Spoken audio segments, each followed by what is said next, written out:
Salut à tous les amis, c'est encore une fois les Gilets jaunes constituants Île-de-France, cette fois si je dis pas de bêtises. On est à Paris, non loin de l'ambassade du Venezuela, on a rejoint les camarades du comité de soutien à Stade Maillot. Salut camarades. Salut les Gilets jaunes. Ah, tu peux dire Thibaut, les gens savent à force, les gens savent. Ouais. Hein, Tout le monde, bonjour. salut à tous. Dis-moi du coup, parce que on est venu vous rejoindre aujourd'hui pour cette action de convergence. Parce que, alors tu me dis si je me trompe, hein, mais vous vous stationnez régulièrement devant l'ambassade du Venezuela depuis juillet. Tout à fait. Vous en revendiquant, en parlant notamment de Stade Maillot, sur le cas Stade Maillot, sur lequel tu vas pouvoir revenir. Ouais. Concrètement, présente-nous qui est Stade Maillot, pourquoi ce comité de soutien, pourquoi ces actions. D'accord. Donc Stade Maillot, c'est un défenseur des enfants, donc il s'est battu depuis plus de 10 ans en France, et pas qu'en France d'ailleurs, contre la pédocriminalité, le pédosatanisme, avec sa compagne Jeannette et d'autres personnes. Donc c'est quand même un des précurseurs dans la cause, on en entend beaucoup parler là maintenant avec Epstein, etc. Et tant mieux d'ailleurs, que ça éclate ces histoires-là. Et donc Stade Maillot se bat aussi contre toutes les violences institutionnelles aussi et comment on dit, j'ai perdu mon fil, et la justice qui est corrompue et les corrompus d'État et la corruption d'État, ouais. Voilà. En gros. Donc là, Stade Maillot, il a été accusé, évidemment, comme ils font une inversion accusatoire, c'est lui qui est accusé de vouloir enlever des enfants, alors que comme c'est voulu pratique, les défendre et les protéger de certains qui étaient en grand danger dans des familles où il y avait des graves cas de pédocriminalité. Donc il a été en cavale pendant des années, il était parti au Venezuela, il a eu en août 2018 à Saintes en France, il a été accusé par le tribunal de Saintes de projet en réunion de faire des malversations à des enfants, de mauvaises choses. Voilà. J'ai pas le terme exact parce que tout ce qui est judiciaire, c'est pas trop ma partie. On comprend l'idée de manière générale. Je comprends l'idée, voilà. Je comprends l'idée, voilà. Donc, il est parti avec Jeannette, sa compagne, au Venezuela, puisqu'il ne peut pas se soumettre à cette condamnation. Sachant que il est sous le coup d'un mandat d'arrêt international du coup, et donc il a été arrêté en début juillet au Venezuela par Interpol, et il est détenu là-bas à Caracas dans une prison au Venezuela. Voilà. Donc eux par contre, avec Jeannette, sa compagne, ça fait depuis 2018 qu'ils étaient là-bas, ils avaient déjà fait des demandes d'asile politique, puisqu'on peut finalement demander dans ce cas-là faire une demande d'asile politique, puisque ce sont les élites politiques qui bloquent ces actions et qui l'accusent. Et par contre, ces demandes d'asile, elles sont jamais abouties là-bas. Il y a des blocages, on ne sait pas ce qui se passe. Donc, voilà, ce qui fait qu'il est enfermé là-bas. Là, on est au mois d'octobre. Ça fait 3 mois qu'il est enfermé avec 19 personnes dans une toute petite cellule avec plein de gens là-bas à Caracas. Ouais. On ne laisse pas rencontrer son avocat, je crois. Voilà, il y a des blocages. Son avocat a dû se faire... on doit s'enregistrer quand on est avocat et l'enregistrement ne marche pas à chaque fois auprès des tribunaux. Donc ça fait 3 fois qu'ils sont obligés de recommencer. Donc il ne peut pas construire du coup sa défense. Ce serait compliqué. Et lundi qui vient, là, on sera donc le 7 octobre, il y a le tribunal, une audience pour savoir s'ils extradent, oui ou non, Stade Maillot en France, ou s'ils remettent à la France le prisonnier Stade Maillot. Le prisonnier Stade Maillot. Politique. Pour les gens qui seraient pas totalement faits ou qui n'auraient pas suivi ou qui seraient pas familiers avec le nom de Stade Maillot, il y a des archives sur internet qui témoignent de son travail, il y a des sites qui le soutiennent. Pour les gens qui voudraient se renseigner concrètement, tu leur conseillerais toi quelle page, toi qui es renseigné? Alors je leur conseillerais carrément la chaîne de Stade Maillot qui s'appelle Francisco Sanchez sur YouTube. Très Francisco, c'est comme ça se prononce. Sanchez, HEZ, Francisco Sanchez. C'est la chaîne à Janet et Stan, où il y a pas mal de vidéos qui retracent son histoire. Il y a d'ailleurs alors je sais pas si elle est sur cette chaîne, mais je suppose, une vidéo qui est très connue, qui a beaucoup tourné, il interroge un petit garçon qui s'appelle Vincent. Donc tout son combat a beaucoup commencé là, où c'est un témoignage d'un enfant qui est victime, quoi. Qui a d'ailleurs protégé un bon moment. Et après, il a été accusé suite à ça également. Il a eu plusieurs condamnations. Il a été accusé d'enlèvement d'enfants alors qu'il voulait protéger cet enfant du père pédophile. Donc concrètement, ce que ça nous témoigne, c'est qu'un gendarme en France honnête, intègre, qui fait précisément ce pourquoi il est missionné, c'est-à-dire traquer également des réseaux pédophiles, des réseaux pédocriminels, va être victime finalement d'un mandat d'arrêt international, va être arrêté par Interpol, placé en prison, en détention au Venezuela, et sous le coup de mandat, parce qu'il avait aussi eu des problèmes en France, on s'en souvient à une époque, d'où son déplacement au Venezuela, c'était pas de bonne grâce. C'est ça, ouais. Donc, tout à fait. En fait, au départ, il était militaire. On lui a proposé une fine partie avec des enfants. Il n'a pas voulu. Il a dénoncé ça et c'est de là que tout est parti. À partir de ce moment-là, il a été viré de l'armée. Donc après, ils l'ont mis dans un placard. Enfin, après, il est passé en gendarmerie, mais pareil. Enfin, bon, après, ça a été la dégringolade. Et puis, lui, il est rentré du coup dans ce combat-là. Dans le combat contre la pédocriminalité. Voilà, et voilà ce qui lui en coûte de rentrer en France, en gros, quand on dénonce les élites pédosatanistes, comme tu les appelles, les élites pédocriminelles.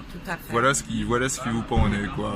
Formidable. Pour un lanceur d'alerte, en fait, quelqu'un qui devrait être traité comme tel. Ouais, lanceur d'alerte. Bon, lui, il a fait un peu plus que lanceur d'alerte, puisqu'il a fait des actions plus de protection carrément d'un enfant qu'il a caché, etc. Il a fait un petit peu plus que juste lancer des alertes. Et donc, toi et ton groupe, vous êtes mobilisés là depuis juillet. Ça se passe comment, pour ceux qui ne sauraient pas encore? Donc tous les vendredis à 11h du matin depuis le mois de juillet, on vient devant l'ambassade.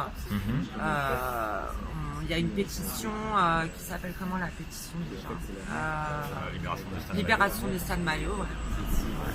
Elle est disponible sur internet cette pétition, les gens peuvent la signer où? Tout à fait. On la trouve, tu tapes dans Google Libérer Stan Mayo et on tombe dessus. Directement. Sur le site mesopinions.com. Mais si tu tapes sur Google Libérer Stan Mayo, tu la trouves. Et donc il y a 5000 signatures, à peu près un petit peu plus de 5000 maintenant, ce qui est pas mal quand même. Voilà, sur leur chaîne Francisco Sanchez sur YouTube, il y a aussi le compte de Jeannette, un compte pour les aider dans la lutte, parce que payer des avocats, même pour qu'ils puissent vivre là-bas, parce que là c'est un peu galère, quoi. Voilà, s'il y a des gens qui veulent donner un peu d'argent pour les aider dans la lutte. Et puis il y a un groupe sur Facebook qui s'appelle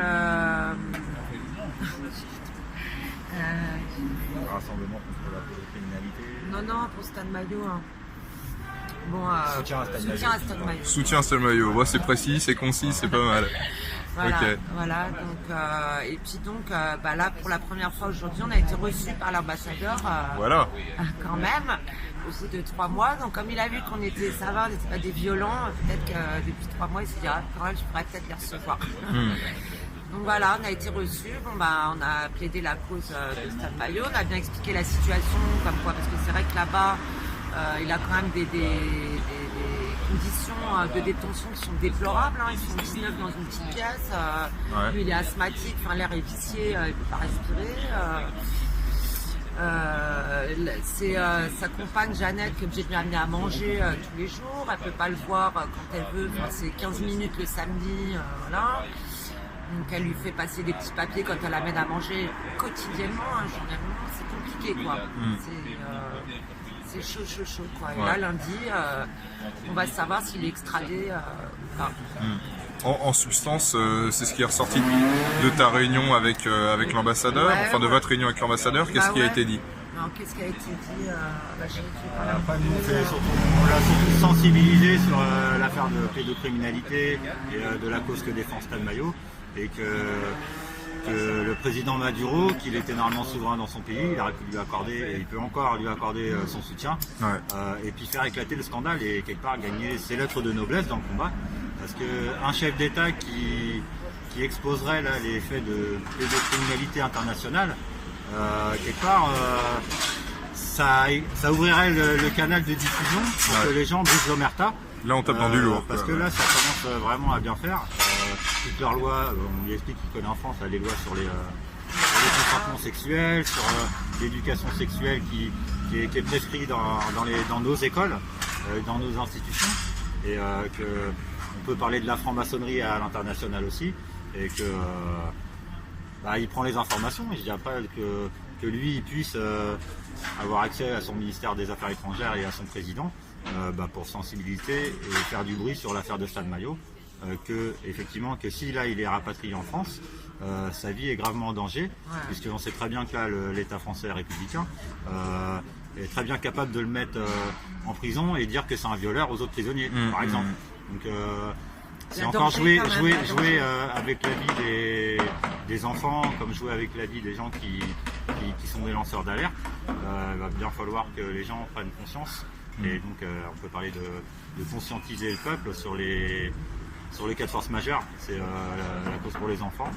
Donc on voit que on a du mal à mobiliser, parce qu'il y a tellement de revendications, il y a tellement de sujets de divertissement, on peut dire, que les gens ils croient que les professionnels font ça bien. Donc c'est là généralement on appelle tous les volontaires, donc c'est les gilets jaunes, tous les bénévoles, à faire le travail des journalistes, à faire le travail des politiciens, à faire le travail des magistrats, pour informer le peuple et que le peuple soit enfin seul juge. Et que c'est aussi le retour du référendum, de demander ce que pensent les gens de ci ou de ça. Et que là la maltraitance sur les enfants, elle est institutionnelle, et elle est programmée, elle est voulue, elle est volontaire. Et là on parle de mise en danger de la vie d'autrui. On parle même pas de non-assistance à personne en danger, parce que c'est de la mise en danger de la vie d'autrui, et qu'on leur parle des charges toujours qui pèsent contre eux. Donc c'est les actes de barbarie commis en réunion sur des mineurs par des agents assermentés, des notables et des hauts dignitaires. Donc ça touche les ONG, les ONU, et il sait très bien que c'est international. Donc il a panié, il est d'accord. Maintenant c'est sûr que faut faire exposer. Il a dit qu'il allait refaire monter une note là-bas au ministère des Affaires étrangères, donc jusqu'à présent en fait il faisait que transmettre, mais il n'y a pas de réponse, il n'y a pas eu de retour, il faisait que transmettre. Il y a eu pas mal de courriers quand même de personnes individuelles qui ont aidé la cause de Stan Mayo, qui l'ont fait passer, qui l'ont envoyé à l'ambassade. Il y a la pétition qu'on lui transmettait tous les vendredis, donc qui transmettait par valise diplomatique là-bas au Venezuela. Mais jusqu'à présent, on n'a pas de retour en fait. Bon là, c'est quand même une avancée, il nous a reçus. Et puis on a une date, parce que là, la date du 7 octobre là, de lundi, elle est tombée il y a une semaine, même pas. Donc maintenant, est-ce que Janet va demander un report vu que ça va pareil, on ne sait pas. On verra ça lundi après-midi, parce que là pour l'instant on est encore dans l'expectative. Mais en tout cas, là aujourd'hui on est 12. Ouais, c'est magnifique. Ça monte, et en tout cas les gens regardent, les gens s'intéressent. Merci à vous de faire ce que vous faites, c'est la moindre des choses. Là, il y a beaucoup de chevaux de bataille. C'est là, après on peut parler entre nous, des Illuminati, du nouvel ordre mondial. Il y a aussi tous les placements abusifs de laser, parce que c'est beaucoup battu contre ça aussi, Stan Mayo et Janet et d'autres. Parce que c'est lié aussi à la pédocriminalité. Il y a des réseaux carrément qui vont se servir dans les foyers, etc., pour faire leur saloperie sur les gamins. Ouais. On se souvient par exemple de l'affaire du Coral, l'affaire du Coral, il y a l'affaire de Sissi Ambry dans 94, de Sylvie Finger et ses enfants, Céleste Sirici. D'ailleurs, Solja Laroute, qui est aussi une lanceuse d'alerte depuis 10 ans, et ils ont pris le petit dernier, Leroy, à Bordeaux, là où on ne sait pas où il est, qui est mon filleul d'ailleurs, ce petit garçon.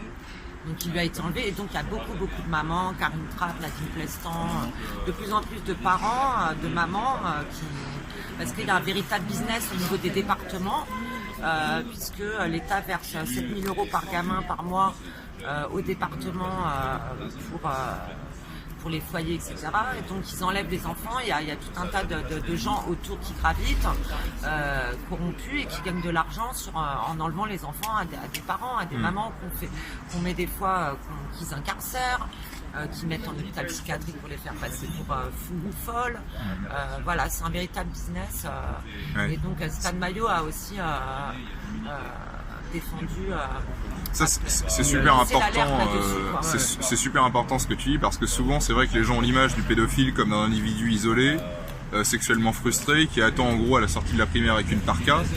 Alors que des personnes comme Stan Mayo, des lanceurs d'alerte comme lui, permettent aussi de mettre en évidence, avec d'autres affaires entre autres, que la pédophilie c'est avant tout une affaire de réseau, c'est avant tout une affaire de rabatteurs, qui se fait souvent avec la complicité des foyers de placement, qui se fait souvent à travers des politiques bien légales, et à travers des réseaux constitués. C'est pas des individus isolés finalement. Et beaucoup aussi, on a les placements inversés, enfin beaucoup, trop, toujours, de mamans, par exemple leur enfant se confie à la maman et dit qu'ils sont victimes d'actes pédophiles par le géniteur ou le père, voilà. Et quand elles vont pour porter plainte à la gendarmerie, carrément on ne veut pas prendre leur plainte.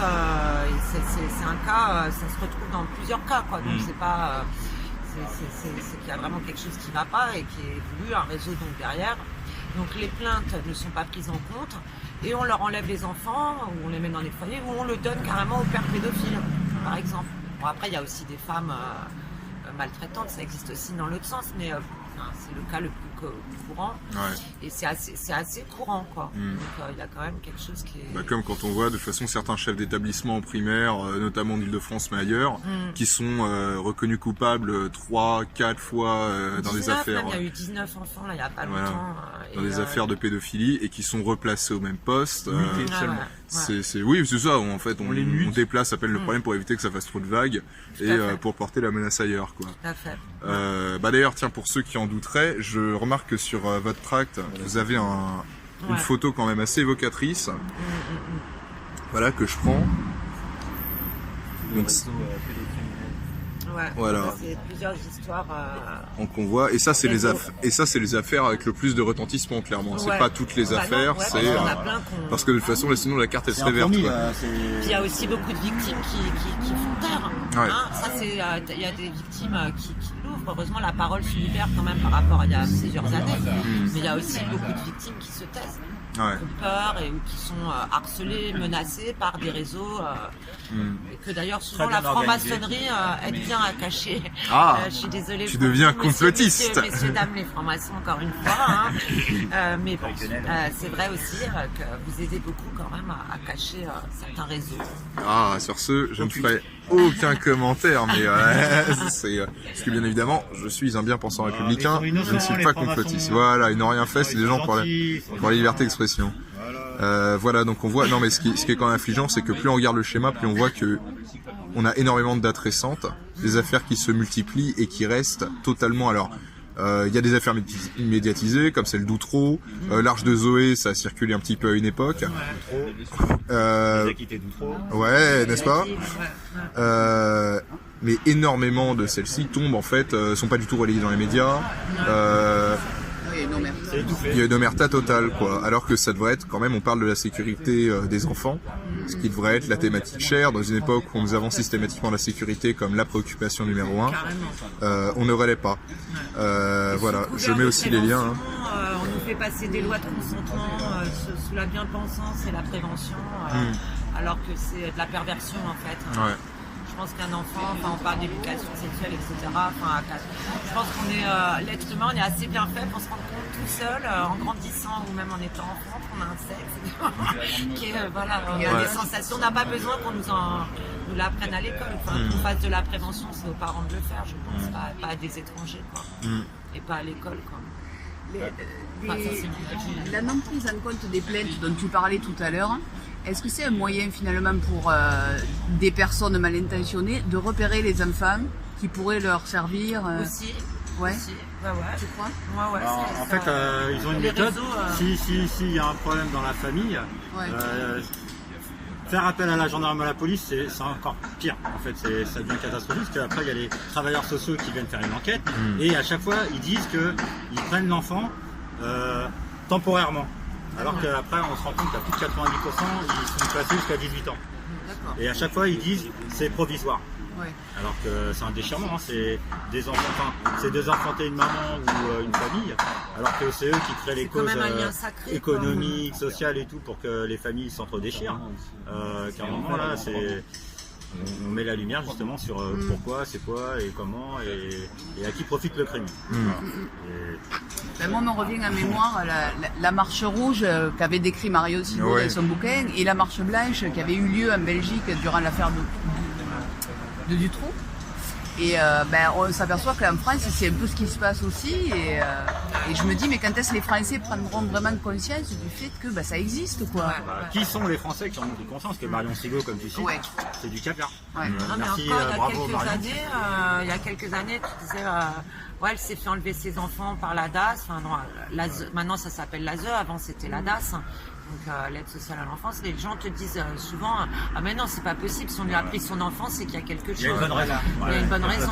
Donc plus c'est gros plus ça passe quoi en fait. C'est la première étape, c'est décrédibiliser la famille, décrédibiliser les parents pour justifier derrière une intervention étatique. Et d'ailleurs au niveau judiciaire, les juges pour enfants, les parents n'ont jamais le droit au contradictoire quoi.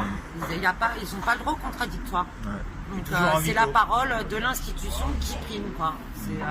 L'État a dit que vous êtes une mauvaise famille on a même entendu qu'il y avait des mamans trop aimantes. On leur a enlevé leur enfant parce qu'elles aiment trop leur enfant. Ah oui. C'est tout un. Quand on étudie un peu le sujet, quand on s'y intéresse, et on pourrait faire un dossier commun pour plein d'affaires parce que c'est les mêmes schémas qui se reproduisent. Et d'ailleurs, il y a pas longtemps une affaire découverte au nord de l'Italie où il y avait, ça s'appelle les anges, je ne sais plus quoi, on me rappelle plus, anges et démons, où en fait toute une ville, alors des médecins, des assistantes sociales, des politiques, etc., étaient complices pour enlever des enfants dans leur famille et les prostituer ensuite, etc. Le problème, c'est qu'il ça existe en France, c'est sorti en Italie, mais ça existe aussi en France. Il s'agit de faits qui, à nous semblent en fait tellement surréalistes que beaucoup n'y croient pas. Parce que là, on touche véritablement au plus démoniaque, au plus sale, au plus immonde. C'est ça. Ce qui fait que naturellement, on a envie de se dire, ne serait-ce que pour se protéger, que ça n'existe pas. Tout à fait. T'as pas envie de regarder la bête en face. Tu sais aussi qui a fait un grand reportage qui est connu sur France 2, je crois que c'était, où qui tourne pas mal, Élise Lucet, où elle parle de charniers carrément d'enfants, de réseaux et de pédosatanistes, de rituels carrément, il y a aussi les rituels. Donc écoutez, si je filme aussi le verso de votre tract qui est intéressant parce qu'il file plein de références sur lesquelles s'appuyer pour ceux qui souhaitent aller plus loin, s'intéresser à cette thématique pour mieux la combattre, pour mieux combattre les réseaux pédocriminels qui existent en France. Parce que ça, c'est purement, pour le coup, en plus, une thématique sur laquelle on peut dire que c'est une thématique citoyenne. Parce que c'est bien souvent les témoignages d'indépendants, de familles, de pères et de mères qui permettent de stopper ces agissements, finalement. Bien sûr. Donc, faut pas se taire, quoi. Le silence est complice, quoi. Donc, c'est ça. Tiens, et tu me donnes un petit papier. Alors ça, je peux dire que c'est un CRS qui les fabrique. CRS, il y en a des bons, justement, qui comprennent qu'avant ils avaient beau voter FN, ils ont compris aussi un peu la du prix et qu'ils s'y collent, mais même en gardant leur droit de réserve, il y en a qui nous apportent leur soutien. Donc, merci à tous les vrais gardiens de la paix qui comprennent qu'en fait leurs chefs sont corrompus, que ce soit dans l'armée ou dans la police, que là à la tête des institutions, ce sont des êtres qui devraient déjà être neutralisés et jugés pour crime abominable et qu'il faut les neutraliser et qu'ils méritent perpétuité. Et qu'on n'est pas des barbares et qu'on peut parler de peine capitale. Je laisse ça, c'est ta pleine et entière responsabilité. Quand on appelle justement. Quand on parle justement des crimes abominables sur les enfants, ou comme tout à l'heure, il y a une barrière psychologique que les gens préfèrent pas y croire. ça n'empêche pas les gens qui en ont conscience de se rapprocher les uns les autres et de briser l'omerta et puis de dire que en fait il faut faire quelque chose. Il faut en parler déjà plutôt que de vouloir sortir des guillotines par exemple. Et le sang appelle le sang et qu'on n'a pas à faire couler une goutte de sang. Normalement, parce que je dis la plupart d'entre nous, on est à milieu de ça quoi. De toucher à des enfants, normalement il n'y a pas besoin de légiférer quoi. C'est induit quoi. Donc et après c'est là on se demande comment ça se fait qu'il y en a ils en sont à faire ça et depuis quand et qu'on commence à se poser les bonnes questions et après à chercher la sortie de crise. Le pacifisme, je dis après moi je milite pour ma paroisse, ça s'appelle la chrétienté et que qui est pas une si mauvaise paroisse. Et donc c'est quand même triste de faire du prosélytisme parce que normalement c'est que de la bonne foi et de la bonne volonté déjà pour. D'ailleurs on parle de chrétienté mais ça se limite pas à ça. Toutes les sagesses du monde, toutes les civilisations du monde ont toujours condamné. La condamnation, c'est bien simple de toute façon. Tout bon être humain doit pouvoir se comprendre. Dans toute civilisation, de toute façon, le crime ultime, au-delà de peut-être du régicide, c'est la pédocriminalité qui ne faisait pas question, qui ne faisait pas débat. C'était la mort. C'est l'omerta complète. Tout à fait. Écoute, c'est tellement beau. Merci à vous de vous mobiliser en tout cas sur cette question. C'est une thématique ultra importante. On va rappeler quand même à ceux, parce que quand même, c'est pas uniquement consommer du live sur Internet, il y a un engagement derrière quand on nous suit. Si les gens veulent vous rejoindre ou même se tenir au courant, donc c'est rappelle-moi les adresses. Alors, il y a Soutien à Stan Mayo, un groupe qui est sur Facebook. Voilà, il y a la pétition. Il y a la pétition en ligne Libérer Stan Mayo. Libérer Stan Mayo. Et puis nous, on vous tiendra au courant. On a 2 comptes Facebook aussi. Alors moi, des fois, j'ai mon compte qui est bloqué par des trolls, donc je suis obligée de changer de compte. D'accord. Mais le compte, il y a Cédric Louis-Jacques-André, je peux te donner. Il fait pas mal de live, Cédric. Cédric Louis-Jacques-André. Oui, Petit Sam. Rabinovici sur Facebook, voilà. Ok. Tu m'avais parlé d'une page de donation pour soutenir Stan. Oui, tout à fait. Ça c'est la page YouTube.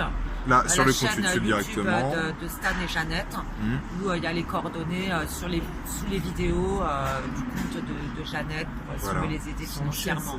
Francisco Sanchez sur YouTube. Donc les gens qui n'ont potentiellement pas le temps d'intervenir en action. Ça veut dire que vous travaillez beaucoup, donc vous avez beaucoup d'argent. Donc c'est bien, vous pourrez l'investir pour des causes nobles comme celle-ci. Ouais, voilà. Je refilme évidemment votre tract très édifiant parce qu'il est très bien documenté et il donne un certain nombre de lectures, voire d'adresses intéressantes pour ceux qui souhaiteraient aller plus loin sur cette thématique. Je vous conseille d'avoir l'estomac bien accroché, mais bon, c'est important quand même de la combattre. Voilà. Et puis peut-être pour l'instant des futures dates d'action. Si les gens veulent être informés de futures actions potentiellement, c'est le Facebook, c'est... Ouais, en tout cas pour Stan Mayo, ça sera sur le groupe forcément Soutien à Stan Mayo qui est sur Facebook. Ouais, sur lequel vous communiquez. Alors on a 2 autres chaînes aussi, il y a Radio Cassos, des fois il y a des petites vidéos, sur YouTube, il y a Radio Dragon. Cassos avec un K, c'est ça tu me dis? Ouais, K-A-2-S-O-S. Voilà, où des fois on peut faire des petites annonces aussi d'actions. Voilà, essentiellement. Et aussi sur. Alors, on va peut-être changer la date, c'est pas sûr.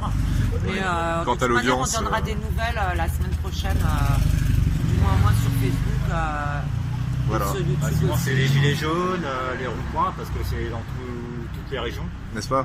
De faire monter les revendications, que ça ne tourne pas que autour de l'argent. Là, la cause sur les enfants, il faut sortir du schéma pognon. Parce que quelque part, il faut se dire, une fois qu'on aura fait tomber ces élites, parce que c'est presque un miracle qu'on attend, qu'il n'y aura pas de problème d'argent, il n'y aura pas de problème d'équitabilité, parce que là, on s'attaque à la pointe de l'iceberg, la tête de la pyramide, que derrière, si on les décapite, ces entités, que ça va faire le domino. Oui. On n'a pas à avoir crainte que la bourse se casse la gueule. Normalement, on devrait plutôt dire alléluia, parce que là, c'est les spéculateurs qui vont boire le bouillon. On peut soutenir le collectif Anonymous aussi, parce qu'il y a des chevaux de bataille en veux-tu en voilà. Ça c'est valable de défendre le climat, c'est valable de défendre l'éducation nationale, c'est valable que les gens qui soient dans les services hospitaliers ils remontent les syndicats quelque part parce que les syndiqués quelque part ils sont plein de bonnes intentions. Par contre les chefs c'est pas pareil. Donc généralement il y a toutes les branches qui sont concernées et que à un moment, si vraiment on veut les faire tomber, faut les mettre devant le fait accompli et leur poser juste des questions. Est-ce que vous trouvez ça normal que tatati, tatata, comme tout bon citoyen est en droit de se poser des questions. Voilà. En devoir de se poser des questions. Ouais, devoir. Voilà, normalement, c'est un devoir quelque part de venir défendre la cause des enfants. Ouais. Bah, nous on fait les actions là, ça fait depuis le 27 qu'on vient là, tous les vendredis à 11h. Mais en fait Stan et Jeannette c'est un combat qui est normal comme il disait, c'est un combat normal de venir pour défendre les enfants parce que avec la loi Chapa qu'il y a eu, tout ça il n'y a même pas à se poser de questions, je veux dire c'est normal de vouloir défendre les enfants Je voudrais quand même dire que on est quand même la seule espèce sur Terre qui ne s'empare pas de sa propre progéniture, qui ne défend pas, préfère défendre un arbre que sa propre progéniture. Alors j'adore la nature, attention. De toute façon, je vais te dire que tu sois environnementaliste, axé sur le capital ou axé sur des thématiques comme celle-ci, les causes sont les mêmes. Les adversaires sont exactement les mêmes. Donc finalement, ces mêmes éléments parasitaires du capital sont les éléments parasitaires de la nation, sont les éléments qui tuent des enfants. C'est des prédateurs, toutes thématiques confondues. Je les appelle les mortifères. Enfin, pour moi, ce sont des mortifères. Ouais, le terme est pas mal. Le terme est pas mal. Stan il disait ça sur ceux qui font des actes de pédophilie, tout ça, c'est des vampires et qui veulent faire du mal aux enfants pour que ces mêmes enfants deviennent eux-mêmes des vampires plus tard. Ouais, aussi, parce qu'après ça va loin, il y a le MK Ultra, dès qu'on s'intéresse à la pédocriminalité, ça va très loin.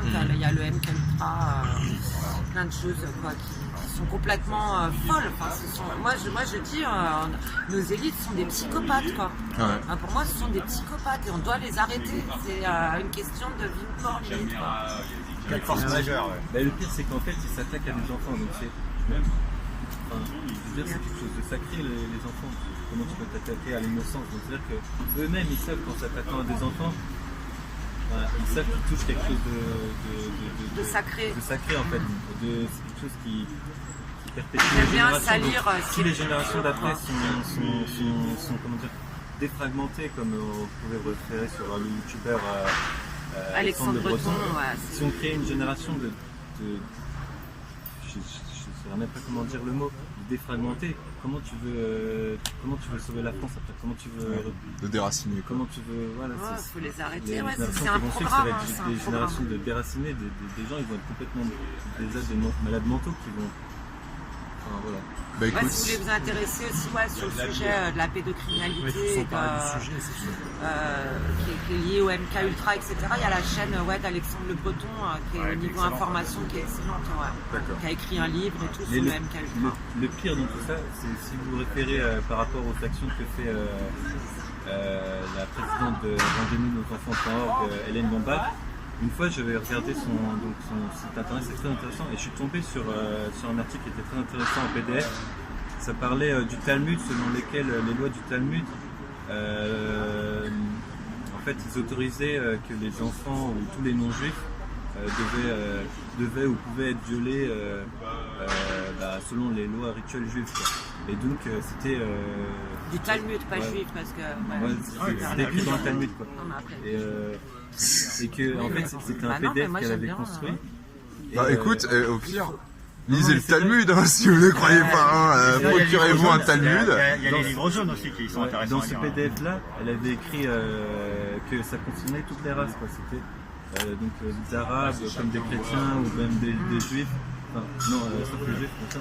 Mais ça concernait toutes les races, quoi.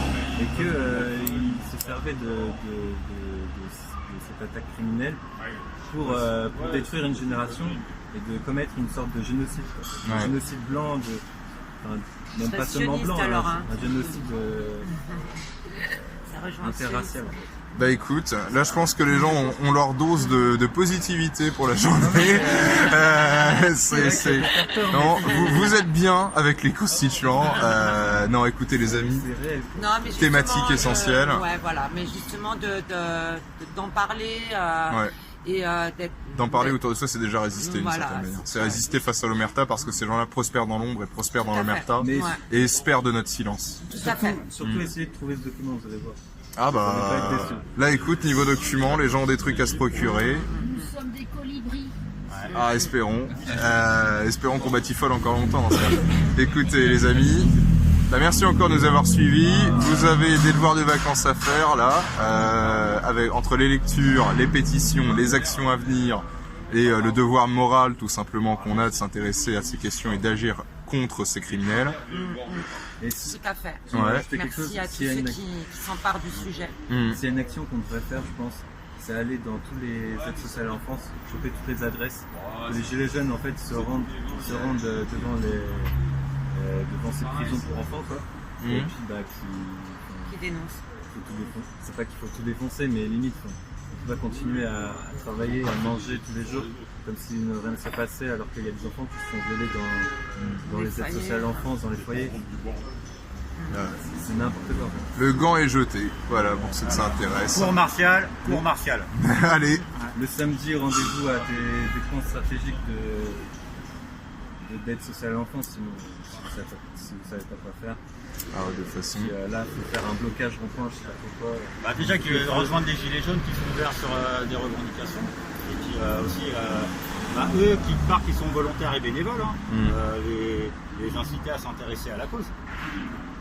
Parce que j'ai après aller devant les préfectures, aller devant les ASE, nous on en a fait pas mal des manifestations quelque part. On était à l'inspection générale de l'aide sociale à Paris, on a été devant des ministères de la justice. Ça a été fait. Moi je l'ai fait depuis 3-4 ans. On n'était pas beaucoup, mais on était. Voilà. Et maintenant on a été afficher les gens qui travaillent dans ces institutions pour un peu les secouer quoi. Parce que j'ai un moment, ils vont avoir à rendre des comptes d'une façon ou d'une autre. Les gens qui sont complices et qui se taisent sur ces agissements, ils sont condamnables. On ne va pas parler des délinquants encore longtemps. Enfin moi je parle pas trop des délinquants, je les connais. Mais on va pas parler trop des délits, on va parler des crimes et des grades et des degrés de criminologie. Et puis parce que les gens, il y en a, ils se prennent pour des agents de Cluedo ou des agents secrets. Ils sont parano au possible. Mais qui parlent des crimes sur les enfants, parce qu'après, sinon après les gens, on entend la barbarie dans leur bouche. Ah, il faut du sang, il faut prendre les armes. Moi je suis désolé, c'est des discours pour moi francs-maçons. Les gens ils s'en rendent pas compte, ils ont la maçonnité aiguë. On va guérir, parce qu'il y a des gens qui tiennent des propos, moi que Dieu m'a préservé de les dire. Par contre, il y en a, ce qui sort de leur bouche, que moi, excusez-moi, je dis, il y en a, ils ont deux trous du cul, ils en ont en bas, puis ils en ont un derrière les dents. Parce que ce qui sort de leur bouche, ça pue. Et c'est malsain. Puis la violence est facile quand on est dans le virtuel. Quand on est sur le terrain, c'est une autre chose. Les gens ils demandent qu'est-ce que tu fais toi. Nous on va voir après les murs Facebook ou les. La vraie question c'est qu'est-ce que je fais moi. Voilà, on va passer au cri parce que non mais il y en a, je vais faire la pub aussi pour Marion Sigaud, on peut faire un peu de pub pour Christian Cotten aussi, ça fait des années qu'il se bat comme Stan Mayo, et qu'il y a des gens, ils n'arrivent même pas à la cheville, et qui se permettent de cracher sur des gens qui depuis des années dénoncent les réseaux francs-maçons, dénoncent la pédocriminalité, dénoncent la secte, et que les trolls, ils se croient protégés parce que là, ils se croient du côté des plus forts. Mais il y a une inversion qui est en train de se créer, c'est mon simple avis. Maintenant, il y en a, ils veulent continuer à faire les malins, à leur risque et péril. Voilà. Écoutez les amis, c'est sur ces belles paroles auxquelles je ne saurais plus souscrire. Vu que on est quand même directement concernés. Qu'on va vous laisser. Et rappelez-vous surtout, on est là. Force et honneur, on lâche rien. Montez des équipes, bande de glands. Voilà. Allez, salut.